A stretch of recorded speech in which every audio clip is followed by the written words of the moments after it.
I pay over 30 grand a year so my daughter can attend one of the best private schools in Charlotte. I paid for my wife's online courses when she switched careers. I work 60 hours a week in the Carolina heat, sweating through steel and concrete just to keep this family standing. And one Friday afternoon, I walked through my own front door and saw something I can never unsee. My wife, Madison, wasn't at her desk. She was in our bedroom, carefully folding lingerie into a suitcase. Not clothes for a business trip. Lingerie.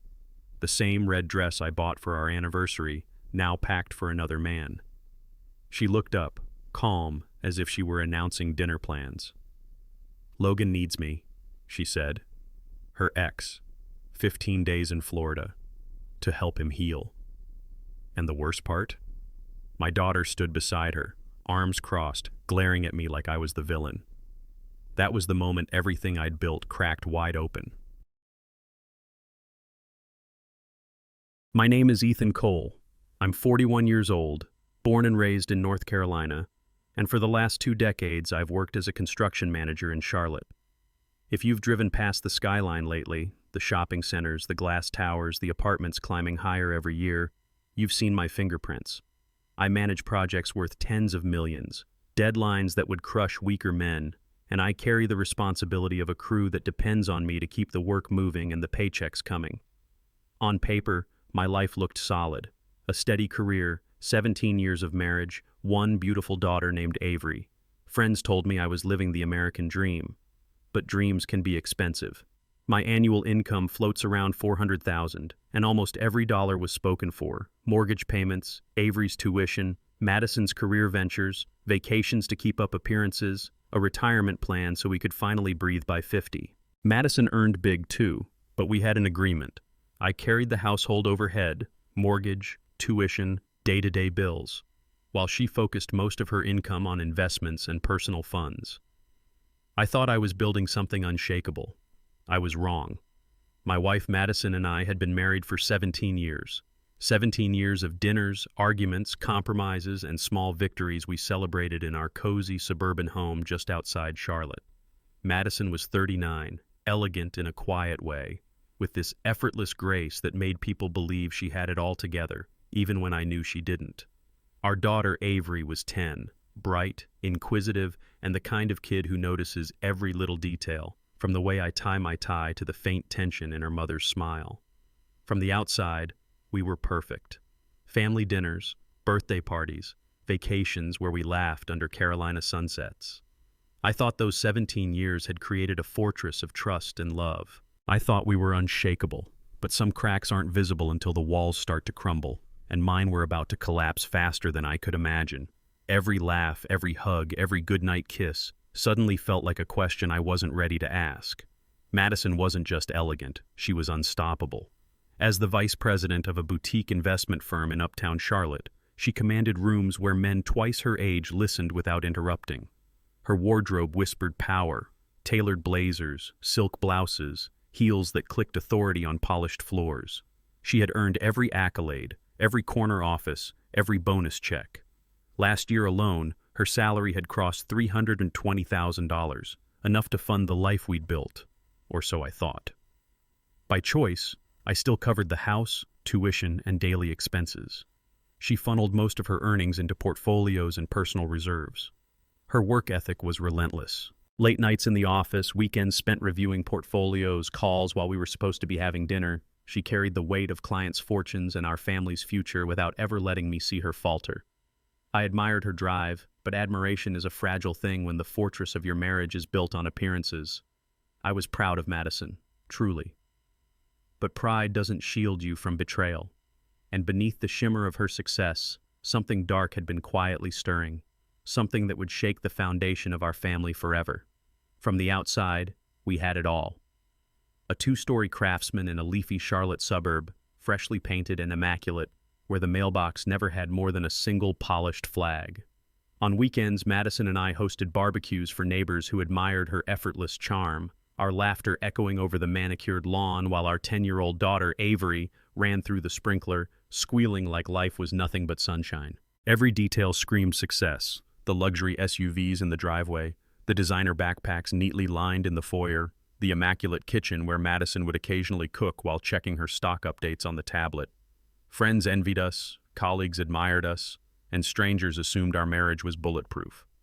I smiled when I introduced Madison at charity galas, basked in the pride of her accomplishments, and never questioned how smooth everything seemed. But perfection is a mask, one that hides cracks in the foundation. And while the world applauded, behind closed doors, I was beginning to notice whispers of something that didn't belong in our perfect life.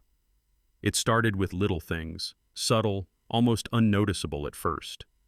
Madison would step out of the room to take work calls and linger longer than necessary. Her phone would buzz in the middle of dinner, a soft glow against the dim light, and she'd quickly dismiss it with a practiced smile.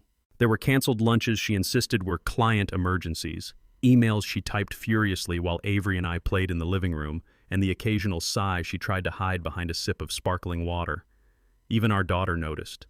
Avery would ask why Mommy was always on the phone, or why her laughter didn't reach Madison's eyes like it used to. I brushed it off at first, telling myself I was imagining tension where there was none, that Madison's career demanded focus. But the pit in my stomach refused to be ignored. I began to feel that our flawless life, the one everyone envied, was starting to show the tiniest cracks. Small enough to dismiss, yet large enough to worry a man who prided himself on seeing the truth before anyone else.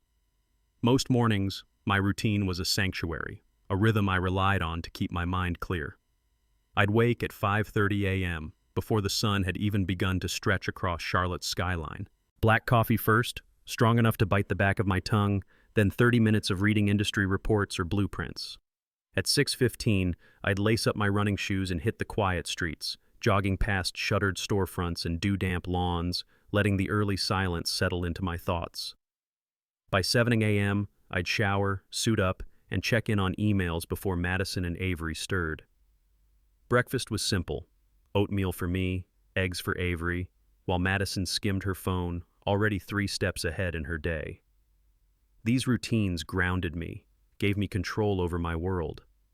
But lately, they also became a lens, a way to measure what was missing. The subtle absences, the unreturned glances, the unexplained distractions in our perfect life. Each day made the cracks more visible, more undeniable. Madison moved through our mornings like she was gliding through a magazine spread, every gesture polished, every smile measured. Her blonde hair caught the sunlight spilling through our kitchen windows, framing a face that always seemed a little too perfect. She'd juggle conference calls and school forms simultaneously, laptop open on the counter, lipstick never smudged, as if chaos itself respected her authority. Avery, our 7'10" contrasted sharply: messy hair, mismatched socks, backpack straps twisted over one shoulder. She chattered endlessly about her dolls and school projects, her small hands sticky with yesterday's pancake syrup.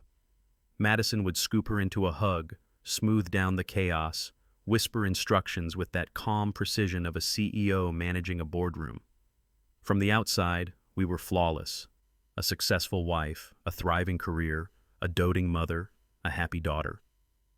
I watched them from across the counter, coffee in hand, marveling at the symmetry of our life. Yet beneath that symmetry, subtle misalignments whispered. A glance Madison avoided, a pause Avery mirrored, little signals only I seemed to notice. We were the couple everyone envied, or at least that's what it looked like. Family gatherings were picture perfect, my parents nodding politely at Madison's tailored suit, her mother smiling as if we were still in the glossy brochures of life. Friends admired Madison's ability to juggle a multi-million-dollar portfolio while still baking cookies for Avery's school events. At work, she was untouchable, a force in finance, negotiating deals I could barely comprehend. Colleagues whispered respect and envy in the same breath. Clients treated her like a celebrity. Meanwhile, I was the supportive husband everyone assumed had it all figured out. They didn't see the late nights, the subtle criticisms masked as jokes, or the tension in boardrooms that bled home. Even casual lunches with friends revealed the cracks. They'd comment on Madison's absences, her detached tone, and I'd smile, laugh, nod, feeling the weight of unspoken truths. From the outside, we were admired, envied, and untouchable. From the inside, the foundation trembled, just slightly, but enough to make me notice. It started with little things, subtle, almost imperceptible.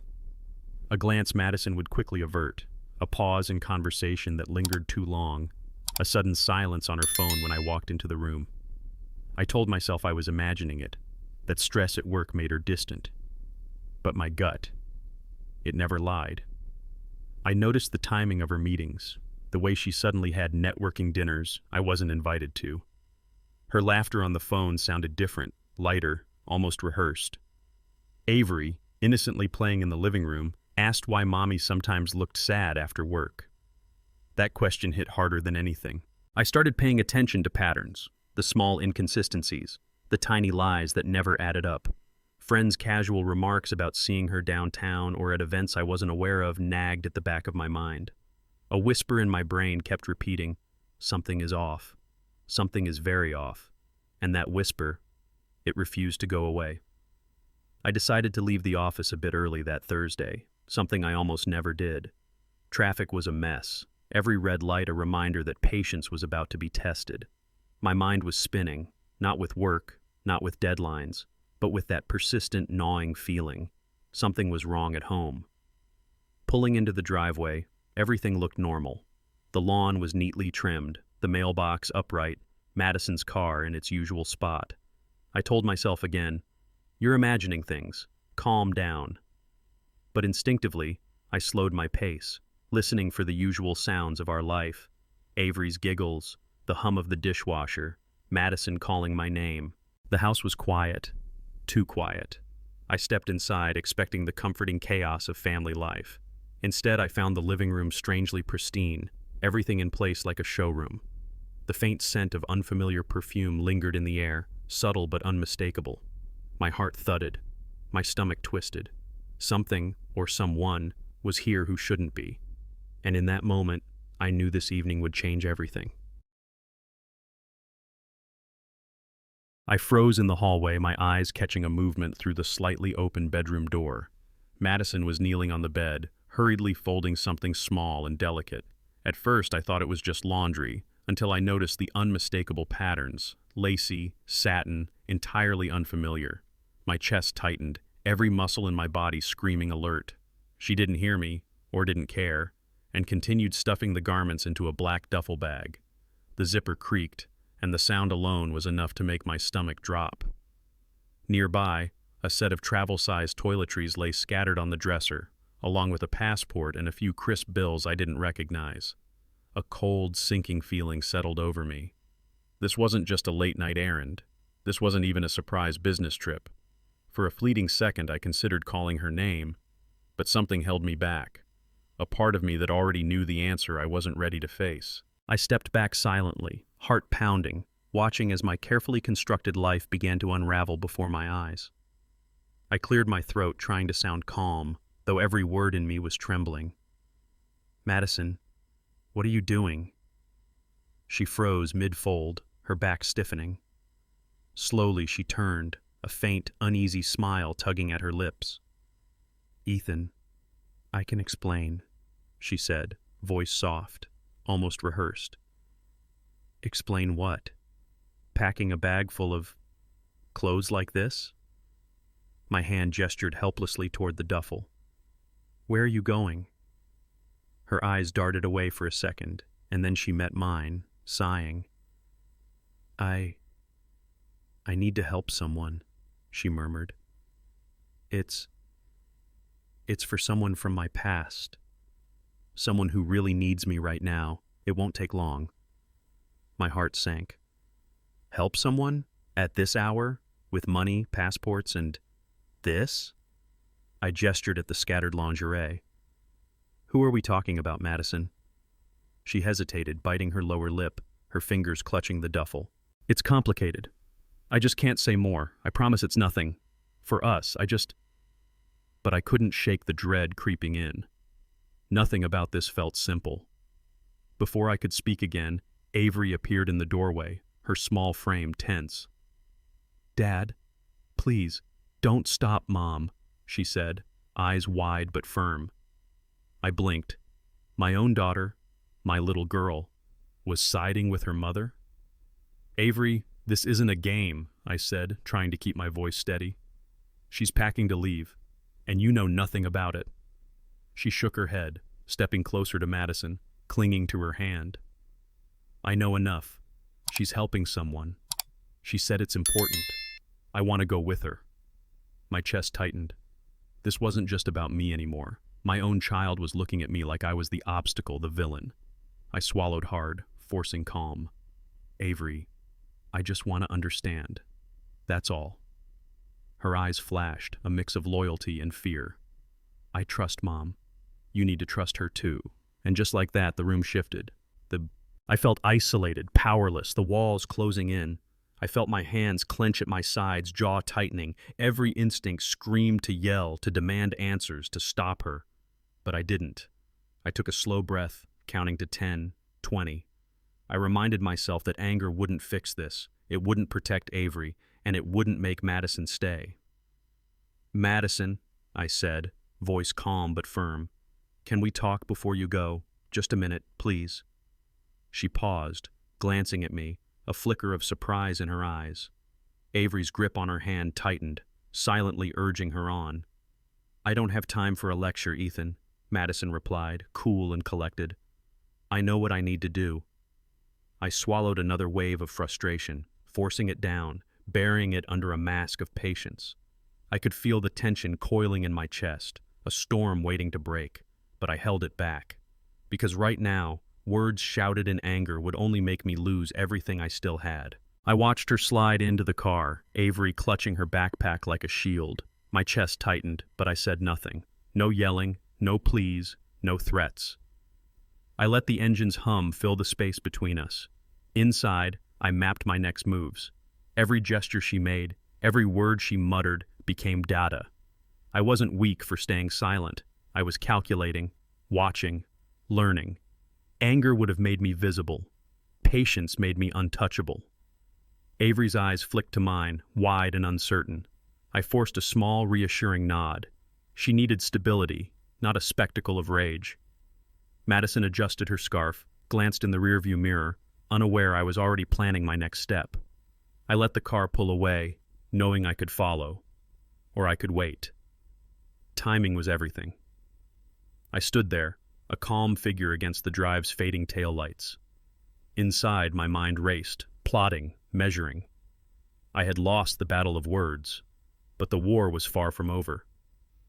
I stepped forward before my mind could argue with my heart. Madison's suitcase rested by the door, a silent invitation, or a dare. Without a word, I lifted it. The leather was heavier than I expected, but the act itself sent a ripple through the room. Her eyes widened, a flicker of confusion crossing her flawless facade. Avery gasped softly, clutching her mother's hand, unsure whether to cheer or protest.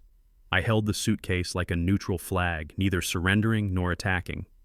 "You shouldn't struggle," I said quietly, voice low, controlled. Not a challenge, not a plea, just fact. Madison blinked, searching for hidden meaning, but I gave her none. I placed the suitcase by the car, deliberately leaving space for her to act. I could have spoken, argued, or stormed out. But silence had weight, heavier than any shouted word. In that moment, I realized, sometimes the most shocking moves aren't loud. They're simple, calm, and completely unexpected. After Madison left, the house felt too big, too quiet. Avery's laughter lingered like an echo, a soft reminder of what I hadn't done wrong, and yet the unease sat heavy on my chest. I poured myself a coffee, but the warmth barely reached my fingers. I moved to the window and stared out at the street, watching the cars glide past like nothing had happened. The world was moving, oblivious, and I wasn't. My mind replayed the morning, the suitcase, her explanation, Avery's eyes. Each detail carved a hollow space inside me. I didn't need to speak to anyone. Silence spoke loud enough. My thoughts churned, not with anger, but with calculation. Every step, every reaction so far had been deliberate. Every pause, every glance measured. I realized then that waiting, watching, listening, it wasn't avoidance. It was strategy. And strategy, if wielded patiently, could turn even betrayal into an advantage. That night, the house was silent except for the faint hum of the refrigerator. Avery was asleep, her breathing steady and innocent, unaware of the storm brewing in her world. I sat at the kitchen table, the glow of the desk lamp cutting shadows across my face, and opened a notebook I hadn't touched in months. I began writing. No anger, no accusations, just facts. Timelines, conversations. Everything Madison had said, everything she hadn't. My mind sifted through possibilities, weighing each word, each gesture. Strategy was born from clarity, not chaos. I made lists, people to watch, questions to ask, potential outcomes. I wrote reminders to stay calm, to let actions speak louder than words. For the first time in hours, I felt control. Betrayal could be corrosive, but tonight it was fuel. Every decision, every step I would take next, would be precise, calculated. The night stretched long, and with it, a plan began to crystallize, silent, deliberate, unstoppable. The next morning, I arrived at my lawyer's office, the city still yawning awake outside the windows. The suit I wore felt heavier than usual, as if it carried the weight of every unanswered question. "Morning, Ethan," said Karen, sliding a thick folder across the polished desk. "I assume you want to move fast." Her tone was calm, but I knew she understood the stakes. I nodded, keeping my expression neutral. "We need clarity. Everything. Legal options, paternity, custody, finances. I want it mapped out before any confrontation." She flipped through the documents I'd brought. Birth records, emails, texts, receipts. Each one was a thread I had gathered carefully, silently, over days of observation and reflection. By the time the coffee cooled, we had a plan. It wasn't just about confronting Madison. It was about reclaiming control over the next chapter of my life, for Avery, for me. As I left the office, the sunlight hitting my face felt sharper somehow. Today, everything could change. Back home, the apartment was quiet. Too quiet. Avery was at school, Madison somewhere on her mysterious errand. I closed the door behind me and dropped my keys on the counter, the click echoing in the empty space. I pulled out the laptop and began scrolling through bank statements and credit card activity. Every swipe, every online purchase, small clues hidden in plain sight. Dinner reservations at places I didn't know, late-night Uber rides, hotel charges. Nothing overt, nothing illegal, but patterns were emerging, little cracks in the picture she presented to the world. I scribbled notes, lined up the dates, connected them to her absences. Each figure on the screen was a silent witness. I leaned back, letting out a slow breath. It wasn't anger I felt. It was awareness, knowledge, power. By the time the sun had shifted, I knew enough to begin the next step. Madison's perfect image had vulnerabilities, and I was quietly taking note of every one. Scrolling through her accounts, I began noticing charges that didn't fit the pattern of her usual lifestyle. Boutique stores in neighborhoods I'd never visited, gifts for people I didn't recognize, a couple of untraceable online transactions. Nothing screamed illegal, but everything screamed secret. I highlighted each suspicious line, marking the dates, locations, and amounts. A late-night flight booking to Chicago. A series of small, repeated cash withdrawals. A hotel charge that appeared for only a few hours. My pulse didn't spike. I stayed calm, observant, calculating. Every expense told a story she didn't want me to read. Every line a breadcrumb she thought I'd overlook. But I hadn't. I traced patterns, noticed timing, connected dots between her trips and moments when she claimed to be busy with work. By midnight, the list was long, but coherent. I leaned back in my chair, rubbing my eyes. I wasn't angry yet. I was preparing. Patience, observation, strategy. Everything she had tried to hide was slowly revealing itself. The next morning, I opened her Instagram, a quiet observer in her digital world. At first, it looked normal. Smiling selfies, morning coffee shots, motivational quotes. But as I scrolled, small details started to pop out. Locations tagged subtly, faces cropped out, stories disappearing after 24 hours. A photo of her at a rooftop bar in downtown Chicago. A story of a brunch at a hotel lobby I didn't know existed. Moments she called work meetings that now screamed something else entirely. I cross-referenced dates with the unusual charges I'd logged the night before. Every flight, every hotel, every late-night swipe. She thought the curated world of Instagram would hide her tracks. She underestimated the quiet patience of someone who had nothing left to lose. Each post, each fleeting story, was a puzzle piece, and I was slowly assembling the picture she hoped I'd never see. I leaned back, fingers trembling slightly. Not anger, not yet. Clarity, control, strategy. I didn't act impulsively. Anger wasn't the tool. I needed facts. Over the next few days, I became a shadow in my own life. Receipts, emails, calendar notifications. I collected everything. Each credit card charge, each hotel booking, every cryptic text that disappeared too quickly. I saved, screenshot, cataloged. I monitored her social media quietly, watching patterns emerge. Friends tagged in stories, photos posted at odd hours, locations I had never visited. Little things, tiny discrepancies, became pieces of a puzzle forming a clear, uncomfortable picture. At night, I cross-checked the bank statements with Instagram posts. Her business dinners matched with late-night hotel check-ins.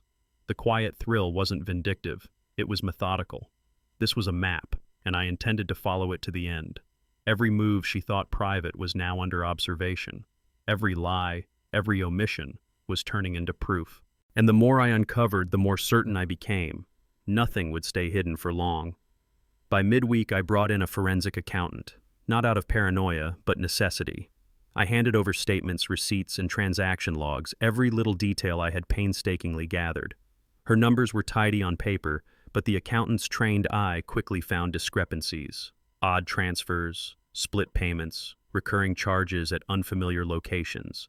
Each flagged entry was like a neon sign pointing to deception. I watched as she highlighted them, explaining in calm, precise terms how these patterns couldn't be accidental.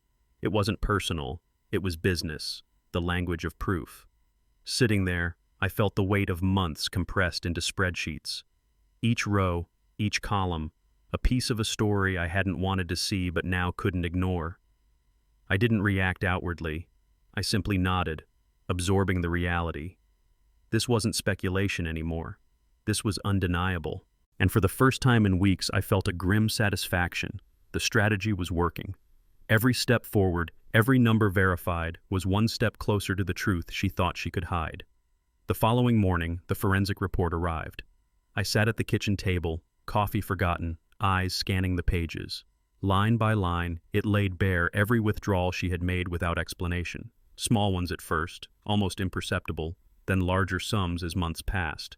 The accounts I trusted, the credit cards we shared, even the joint savings meant for our daughter's future, all subtly siphoned away. I felt a cold clarity. This wasn't just about money. It was a pattern, a betrayal executed with precision. Each transaction told a story. The late-night hotel charge, the online shopping spree, the unexplained transfers to accounts I didn't recognize. I let the paper slide across the table, taking it in silently. No outburst, no accusations. This was evidence, and evidence was power. For the first time, I realized just how deliberate it had been. She had assumed I would never notice, never care. She was wrong, and now I had everything I needed to confront the truth. I didn't speak a word, not to her, not to anyone. Every day, I moved through the house like a shadow, observing, listening, and calculating. In my mind, I drafted the steps I would take. The money trails, the evidence, the timeline, it all had to be airtight. I couldn't afford a misstep. This wasn't about revenge, it was about protection, for myself and for my daughter. Each night, I refined the plan. I listed accounts to separate, documents to collect, contacts to notify.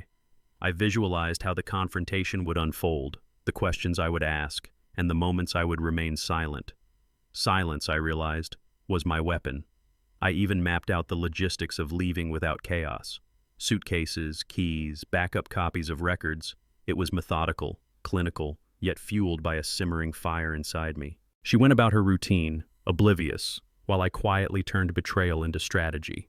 By the time she slept, I had already won the first battle, control.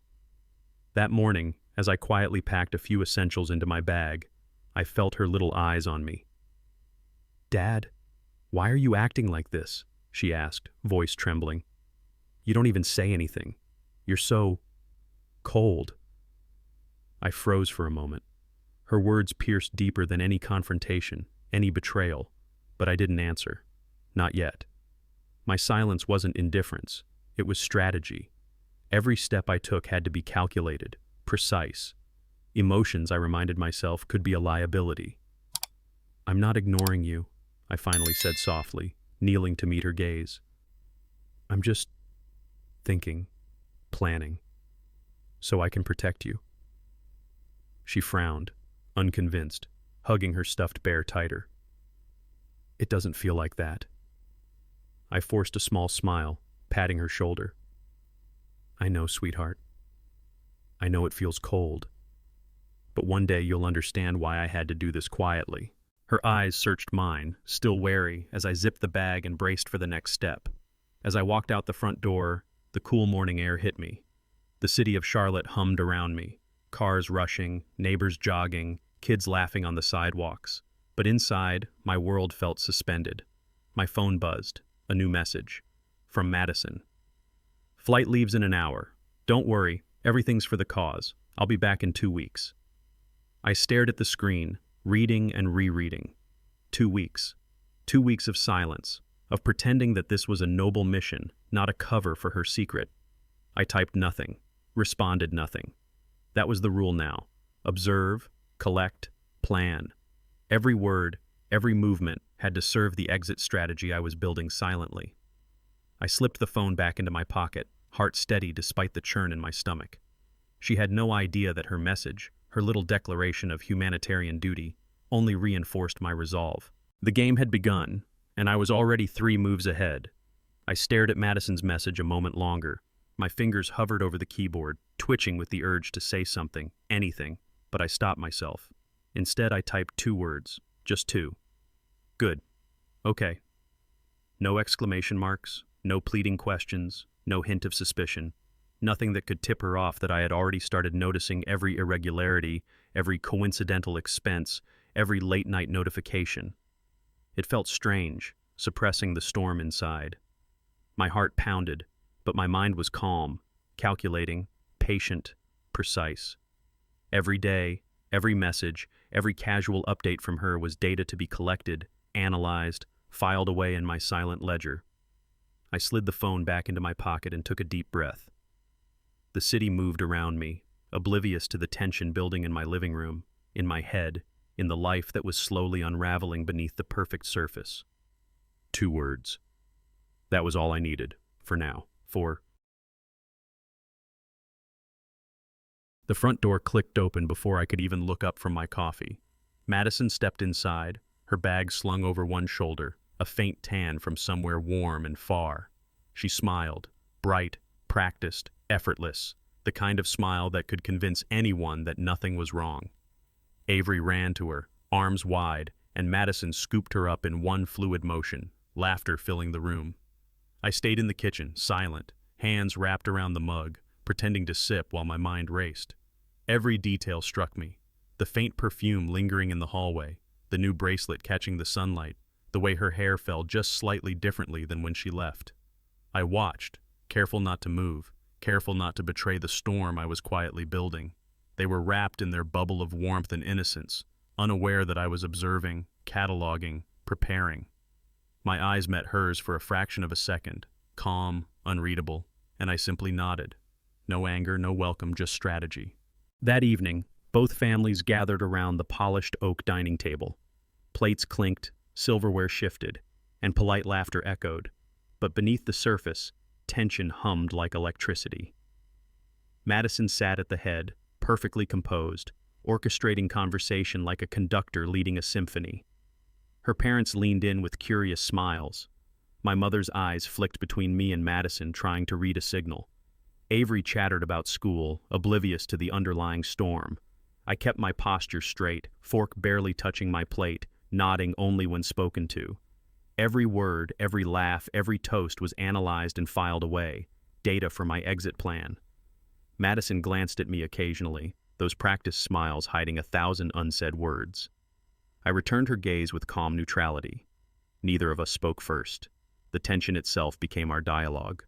By dessert, the room felt smaller, suffocating under polite civility. I sipped my water, watching Madison laugh at something trivial, all while cataloging the cracks in the picture-perfect family facade. As the last forkfuls of dessert were cleared, Madison leaned back slightly, a rare, soft smile playing on her lips. Then, in a tone calm yet deliberate, she dropped the bombshell. "I have something to tell everyone," she said, her eyes sweeping the room. "I'm pregnant." Silence fell like a heavy velvet curtain. Forks paused mid-air, a faint clatter of silverware echoed, and Avery's eyes widened, staring between us, excitement mingled with confusion. My mother gasped softly, her hands tightening on her napkin. Madison's parents exchanged a look of surprise and joy. "Congratulations," they said, voices tentative, unsure if my reaction would shatter the moment. I felt my pulse slow, my mind immediately switching into calculation mode. I smiled faintly, keeping my voice steady. "That's great news," I said, words measured, neutral, no anger, no shock. Just strategic calm. Beneath my calm exterior, thoughts raced. How this changes timelines, assets, custody, every possible leverage. The game had escalated, and now the stakes had just doubled. The room froze. Madison's smile faltered, forks hovered mid-air, Avery's small hand tightened around her napkin. Every gaze turned toward me. I leaned forward slightly, my voice low but unyielding. "Not my child." The words hung in the air, heavier than any storm I'd weathered offshore. Whispers erupted around the table. Madison's eyes narrowed, a flicker of disbelief and anger flashing across her face. "Excuse me?" she said, her tone controlled, sharp. I repeated, calmer this time, every syllable deliberate. "It's not mine. I won't pretend it is." Shock rippled through the families. My mother's hands shook. Madison's father's jaw tightened. Avery's lips trembled as she stared at me, her trust shaken. Madison swallowed hard, fighting to maintain composure. The atmosphere became taut, fragile, like a glass sculpture ready to shatter. Internally, I felt the surge of strategy and resolve. The truth had been exposed, the first real crack in the illusion of our perfect life. And now, everyone would have to see it clearly, just as I had. I reached into my briefcase and pulled out the first folder. Bank statements, timestamps, receipts, everything. The room went silent. Madison's breath hitched. Avery's eyes widened in confusion. "I've kept track," I said steadily, sliding the documents across the table. "Every withdrawal, every charge, every trip you claimed was humanitarian work." Hands shook as I flipped through Instagram screenshots, messages, story highlights, proof of dinners, hotel stays, and encounters that didn't match your story. The whispers grew louder. My mother gasped. Madison's father leaned back, disbelief painted on his face. Madison's face paled. You can't. This is private," she stammered, voice cracking. I held her gaze evenly. "It's all here. Dates, places, evidence, the truth. You wanted secrecy. I wanted clarity. For my daughter, for myself." Avery's small voice trembled. "Mom, is this true?" The tension was suffocating. The illusion of our perfect life lay in pieces on the table, and everyone could see it. There was no going back. Madison's parents froze. Her mother's hand flew to her mouth, eyes wide, disbelief etched deep. Her father sank back into his chair, jaw tight, staring at the evidence as if trying to will it away. The room felt heavier with every passing second. They had always painted Madison as flawless, the daughter who never faltered, and now, every lie, every hidden action, laid bare before them. Avery, sitting between us, stared at the table, her small hands gripping her napkin.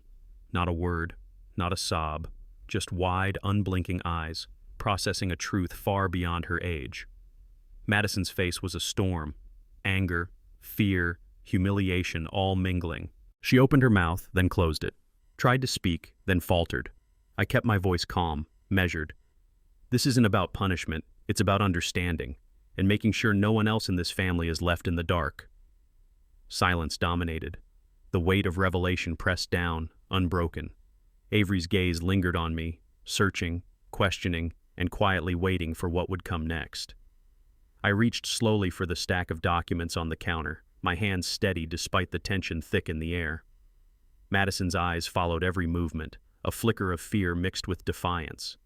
With deliberate calm, I set the papers down in front of her parents, sliding them across the polished oak table.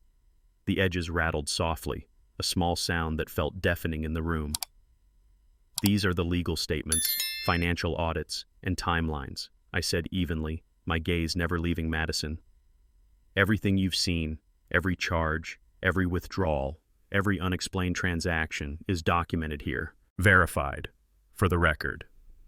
Her mother gasped, picking up a sheet with trembling fingers, scanning numbers and notes, clearly struggling to reconcile the truth with the image of their perfect daughter. Madison opened her mouth, but I raised a hand. No explanations yet, just facts. Let the records speak for themselves. Avery leaned slightly toward me, eyes wide, silent, gripping my arm lightly, as if seeking a tether in this storm. The room fell into a tense silence. Madison's lips pressed together, a faint quiver betraying her composure. I leaned forward slightly, my voice calm but unyielding. This house, I said slowly, letting the words sink, is solely under my name. Every mortgage payment, every renovation, every dollar of upkeep, it's mine. Not joint, not hers, not subject to interpretation. Her parents exchanged startled glances, their polite smiles gone, replaced by disbelief. Madison's eyes flicked between me and the legal documents, searching for some loophole, some technicality to cling to. This house is under my name. Deed and payments are documented. My attorney can walk anyone through it. Avery, sitting quietly beside me, tilted her head slightly, her small hand brushing mine. Her trust was implicit. Madison's throat worked silently. I stayed composed, letting the weight of the truth and my quiet authority settle heavily in the room. The air felt charged, almost electric. Madison's face was pale, lips trembling, eyes darting between me, the documents, and the empty hallway. I stayed seated, a calm anchor amid the storm. "I think it's time you leave," I said quietly, but with absolute finality. "Take your things and go. For now, for the sake of everyone here." Her hand hovered over the pile of bags she had packed earlier. Her fingers shook as she clutched the handles. She opened her mouth, probably to protest, but no words came out. I didn't rise, I didn't shout. I simply maintained eye contact, letting the silence do its work. Her pride, her defenses, and her carefully crafted facade began to crumble in real time. Avery tugged gently at my sleeve, sensing the tension, and whispered, "Dad." I nodded slightly, giving her a reassuring squeeze. Within minutes, with a heavy sigh, Madison lifted her luggage and stepped toward the door, her steps hesitant, every inch weighed down by the gravity of what had just happened. The house finally felt quiet. Avery had gone to her room, leaving me alone in the dining area for the first time in weeks. The clatter of silverware on the plate was strangely comforting, a steady rhythm after the chaos of the day. I sat with my food untouched for a moment, just listening. The walls, once filled with tension, now held a calm I hadn't felt in years. The faint hum of the refrigerator, the soft ticking of the wall clock. They became my companions. For the first time, I didn't have to negotiate, explain, or hold back. I didn't have to chase illusions or watch for betrayals. The air was mine, clean and heavy with possibility. I finally picked up my fork and took a bite, slow, deliberate, grounding myself in the present. Each chew felt like a small reclamation, piece carved from a storm I thought would never end. Tonight, I realized silence could be louder than any argument. It could be sanctuary. Morning light spilled across the hardwood floors, sharp and unforgiving. I was in the kitchen, sipping the strong black coffee I'd learned to savor in silence, when Madison returned. Her expression was carefully neutral, but I could see the tension threading through her posture. Without a word, I handed her the envelope. It was thick, official, the divorce papers I'd had my attorney prepare. Her fingers hesitated on the seal, a subtle tremor betraying the confidence she tried to wear like armor. What is this?" she asked, voice tight, measured. "It's the next step," I said, calm. No anger, no pleading, no dramatics. Just the truth in black and white. She read through the pages, eyes scanning every clause, every stipulation. I watched her bite her lip, the perfect facade cracking, revealing the gravity of what she'd lost. When she finally looked up, I met her gaze once, unflinching. No hatred, no celebration, just quiet resolution. The choice was made, and nothing would undo it. By midday, the quiet of the house had shifted. Madison wasn't here physically, but her presence echoed through the phone and social media. I noticed the notifications first, messages, tags, shares, all pointing to her new post. She had written a long story on her public account, casting herself as the victim of a cold, unfeeling husband. The words were sharp, crafted to pull at hearts: sleepless nights, sacrifices, loneliness, betrayal. Comments poured in, likes climbed, strangers weighing in on a life that had just unfolded behind closed doors. I read each line carefully, noting the narrative she wanted the world to see. Her grief was real, but so was the distortion. Every embellished sentence, every omission, painted a picture far from the truth. I didn't respond. I didn't engage. I simply closed my laptop, letting the storm rage online while I stayed grounded in reality. Avery peeked over my shoulder, noticing my calm demeanor. She didn't understand it all yet, but she saw that I wasn't shaken. That afternoon, I took deliberate action. Madison had painted herself as the innocent, but I knew the truth, and it wasn't for the public to twist any longer. I compiled the evidence: bank statements, messages, travel receipts, photos, every detail meticulously organized. I kept everything between family and lawyers. Her parents received a private package. I made no public statements. Avery watched me, her small hands fidgeting with her bracelet. Within hours, the digital world erupted. Madison's posts, once curated to perfection, now betrayed tension she couldn't hide.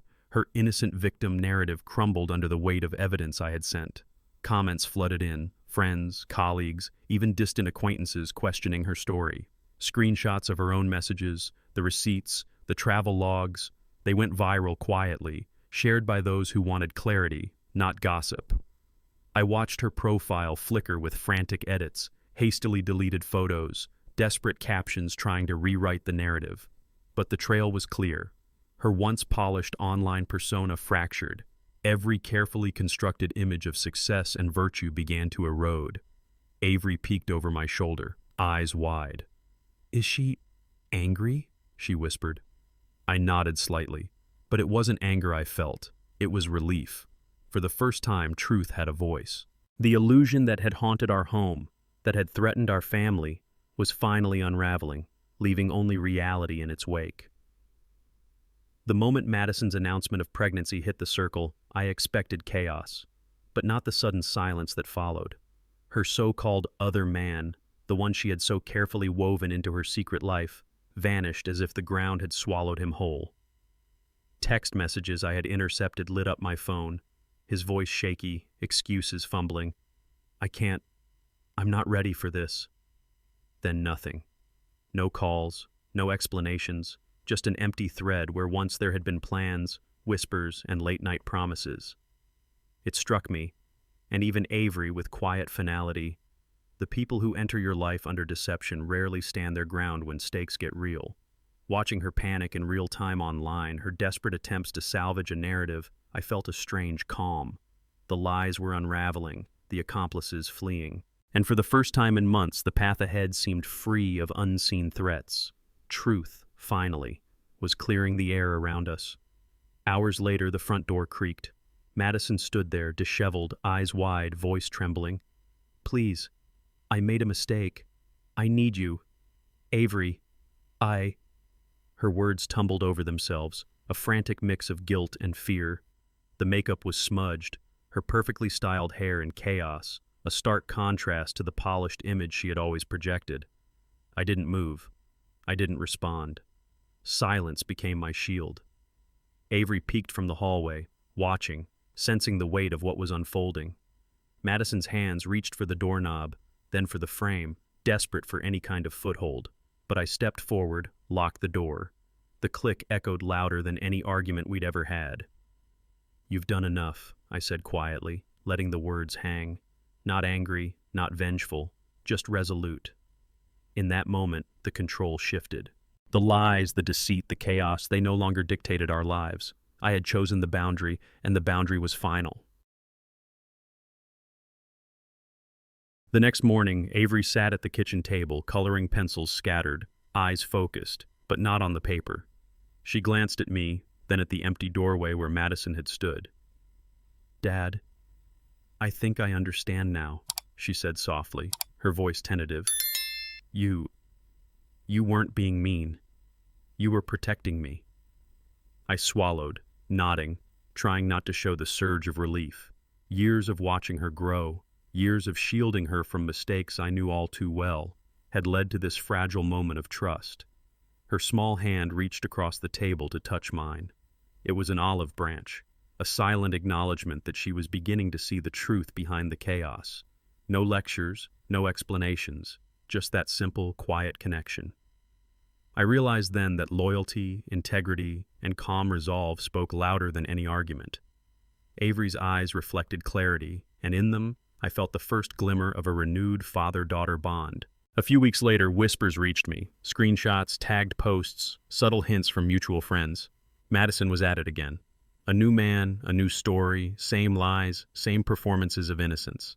I sat quietly in the living room, scrolling just enough to see the familiar pattern unfold. Lavish dinners, public displays of charm, her words carefully crafted for sympathy. The more I watched, the clearer it became. This wasn't about me, it never had been. Avery peeked over my shoulder. "Dad, she's doing it again?" Her voice trembled, a mix of disappointment and dawning understanding. I nodded once, letting her see my calm. "Some people never change," I said softly, "but we can't let it touch our lives." I realized that silence and strategy were more powerful than confrontation. Madison's chaos would repeat elsewhere, but here, at home, with Avery, order and clarity had returned. For the first time, I understood. The past could echo, but it no longer had power over us. A few months passed, and the cycle repeated. Madison's messages, hints, and subtle manipulations led to the news. She was pregnant again. I didn't react. I watched quietly, letting the information settle like a stone in water. Avery came to me, worry in her young eyes. "Dad, she's... again?" I held her hand, steady and calm. "Yes," I said softly. "And this time, we'll see it through, but we won't be caught in the chaos." Sure enough, a few weeks later, she disappeared again, vanished to some other city, some other man, leaving a trail of confusion behind. The cycle repeated, predictable as clockwork. But for Avery and me, the lesson was clear. Her choices were her own, not ours. Life at home remained ours to shape, our peace intact.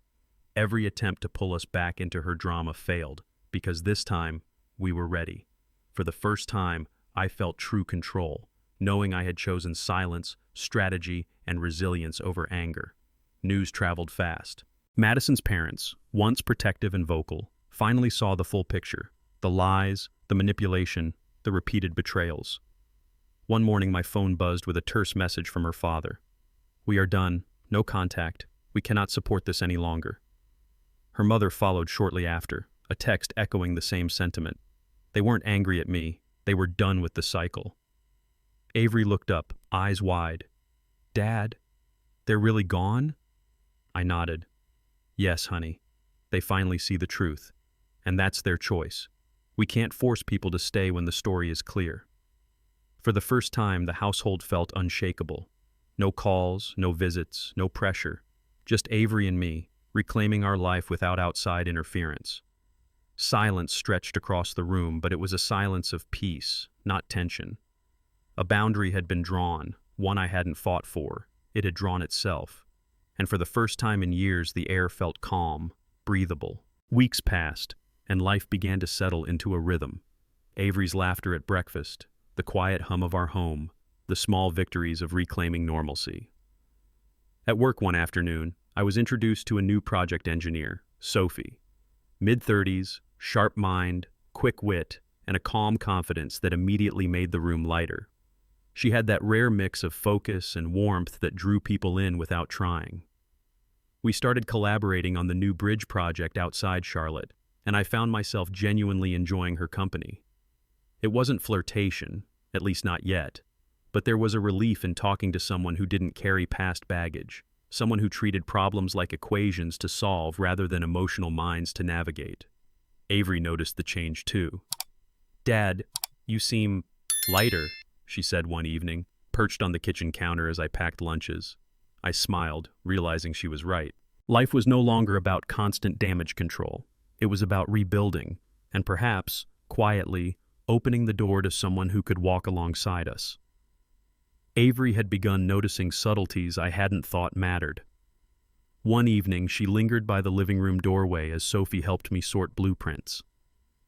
"Dad," she said quietly, "why does it feel different with her?" I paused, realizing she was talking about more than just work. Sophie's presence was calm, measured, no tension, no secrets, no veiled anxieties. She smiled at Avery, asked about school projects, genuinely laughed at her jokes. There was no hidden agenda, no emotional trap waiting to snap. Avery's eyes widened. "She's nice, really nice." I nodded, careful with my words. "That's the difference, Avery. Some people bring calm, some bring chaos. You'll see it more clearly as you grow." Avery hugged me tightly. "I like calm." And in that quiet embrace, I realized she already understood what I had been trying to teach her all along, that life wasn't about guarding against betrayal anymore. It was about recognizing who was worth trusting and who was simply passing through. The house felt different now, quiet, predictable in a way that no longer felt oppressive. Morning sunlight streamed through the blinds, landing on the kitchen table where Avery sipped her chocolate milk, focused on homework instead of silently judging or worrying. I brewed coffee without checking my phone for alerts, without flinching at a sudden text from Madison or any online commotion. Sophie hung a new calendar on the wall, marking small wins, a completed project, a fun weekend activity, a visit to the park. Avery ran her finger over each box with a smile. No fights, no frantic whispers, no storm clouds hanging over our heads. For the first time in years, I felt the kind of calm I hadn't thought possible. The kind that didn't demand constant vigilance, the kind that let laughter happen naturally without restraint. And I realized that stability, quiet and unremarkable as it might seem, could be more powerful than any dramatic triumph I'd ever experienced. It wasn't the grand, magazine-perfect wedding Madison had always dreamed of. There were no chandeliers, no expensive floral arrangements, no long guest list. Just a small ceremony in our backyard, sunlight filtering through the oak trees, the smell of fresh-cut grass mingling with faint hints of coffee from the kitchen. Avery wore a simple dress she had picked herself, her hair braided neatly. She held my hand as we walked down the short aisle, her eyes wide with excitement and trust. Friends who had stood by us through the chaos cheered quietly from their folding chairs. I exchanged vows with Sophie, the engineer who had patiently become part of our lives, not with fanfare, but with sincerity. Her laugh, her calm, her intelligence, all of it grounded me in a way Madison never could. We didn't need extravagance. In this simplicity, we found joy. In these quiet promises, we found trust. And as Avery hugged both of us afterward, I realized happiness wasn't in perfection. It was in being whole again. That evening, after the wedding ceremony settled into quiet laughter and soft music, Avery asked if she could say a few words. Everyone turned toward her folding chair under the oak tree. Her small hands clutched a piece of paper, slightly trembling, but her voice carried clearly across the yard. "I know our family hasn't been perfect," she began, her amber eyes glistening in the fading sunlight.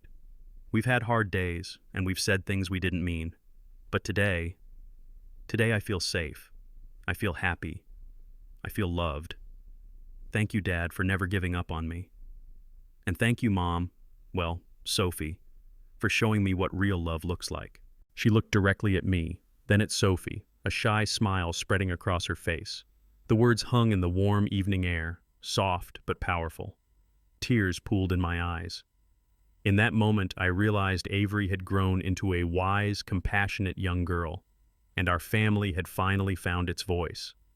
Just as the night seemed to settle into warmth and laughter, my phone buzzed, a message from Madison. She had somehow found out about the wedding dinner, tagging herself in photos online, leaving comments filled with regret and entitlement. She wants to come, Avery whispered, eyes wide. I felt the old tension rise for a fraction of a second, but then I exhaled slowly. This time, there would be no opening. I stood, walking calmly to the door, phone in hand. She's not coming in. Tonight is ours, I said firmly. I texted 2 close friends at the gate. Please turn away any uninvited guests. Then I returned to the table, smiling at Avery and Sophie. Outside, Madison's calls went unanswered, her presence reduced to notifications she couldn't override. Inside, laughter continued, soft music filling the air, unbroken. For the first time in years, our family controlled the story, and no one could rewrite it for us. Morning light filtered through the office windows, soft but unyielding. I sat at my desk, coffee in hand, the rhythm of the day grounding me. Emails, calls, schedules. It was all familiar, yet different. There was no storm in my chest, no lingering tension from Madison's games. Only focus.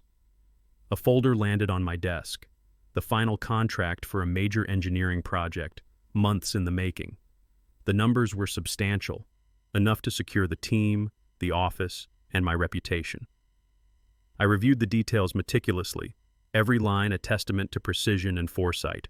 With a calm hand, I signed.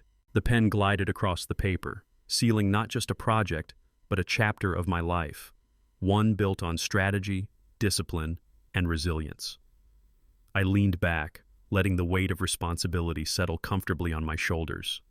This was my world, reclaimed. And as I looked at the skyline outside, I felt a quiet satisfaction. I was moving forward, unstoppable, with my daughter and my life finally aligned. The letter arrived on a crisp spring morning, crisp like the pages it came on. I watched my daughter, Avery, unfold it with trembling hands, her eyes widening, lips parting in disbelief. A full scholarship to one of the nation's most prestigious universities, her hard work, persistence, and resilience recognized in full. I felt my chest tighten, a mix of pride and quiet relief. Every late night helping with homework, every tear we'd both shed over challenges, every moment we'd faced uncertainty together, it had led here. Avery looked up at me, eyes shining, and whispered, "We did it, Dad." No words could capture that instant. I pulled her into a hug, the kind that spoke volumes, the kind that only a father and daughter could understand. The room was silent, but for the heartbeat of possibility. Her future stretched wide, luminous and unstoppable, and I knew, through every storm and betrayal we'd weathered, we had built something no one could ever take away, a bond, strong and enduring, and a life she truly deserved. Our mornings began differently now, light spilling through wide windows, laughter echoing across the living room. Sophie, my wife now, Avery's stepmom with grace and warmth, brought coffee and calm energy, while Avery scrambled around with school books and her ever-present backpack. There was no tension, no guessing, no hidden agendas, just routine built on respect and love. We spent weekends at the park, cheering Avery on as she raced other kids, her joy uncontained. Evenings were quiet yet vibrant. Family dinners, casual movie nights, simple walks around the neighborhood. The boundaries were clear. The past remained where it belonged. I watched my daughter thrive, growing into a confident, empathetic young woman, while my wife and I shared a partnership grounded in honesty. The home was a sanctuary, a place of laughter, support, and possibility. After everything, the betrayal, the heartbreak, the chaos, we finally found our rhythm. It wasn't flashy, it wasn't perfect, but it was ours. And for the first time in years, I could breathe fully, knowing we had rebuilt life on our terms. Looking back, every betrayal, every lie, every sleepless night was a lesson etched into my life. I learned that the moment someone reveals their true self, you don't debate, you don't rationalize, you act. The power isn't in revenge, it's in stepping away, locking the door behind you, and never glancing back. That choice isn't cold, it's survival. Now, I stand in a home filled with laughter, honesty, and love. My daughter thrives, my wife and I share a partnership built on trust, and the chaos of the past can no longer reach us. I see clearly how boundaries, patience, and unwavering clarity rebuilt not just my life, but my peace of mind. Life doesn't reward the timid or the forgiving blindly. It rewards the decisive, those who choose themselves while nurturing what truly matters. And that's why today, I am unshakable, untouchable, and higher than ever before. My life isn't perfect, but it's mine. And that is the ultimate victory.